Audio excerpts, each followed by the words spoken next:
வெண்பா, திரிசூலபுர மகாத்மியம், துணைமாலையம்மன் பிள்ளை தமிழ், திருச்சூழியில் கயிற்று பின்னல் இப்படின்னு நிறைய நூல்கள் இந்த கோயிலை பத்தி பாடுது. இவ்வளவு சிறப்பு வாய்ந்த இந்த திருச்சூழி கோயிலானது விருதுநகர் மாவட்டத்தில் அருப்புக்கோட்டைக்கு பக்கத்தில் இருக்கு. அருப்புக்கோட்டையிலிருந்து ஒரு 15 கிலோமீட்டர் தொலைவுல திருச்சூழி அப்படிங்கிற இடத்துக்கு போனோம்னா இந்த கோயிலுக்கு அந்த ஊர் மக்கள் எல்லாரும் வழிகாட்டுவாங்க.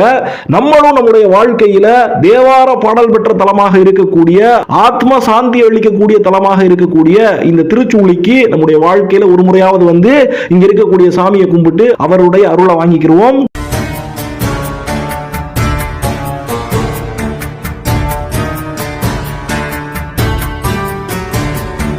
அகமென்பதில்லை, நான் அறிவென்பதில்லை, அகங்காரமில்லை, நான் அகங்காரம் இல்லை, ஐம்புலனும் இல்லை, நான் ஆகாயம் இல்லை, தீயும் நான் இல்லை.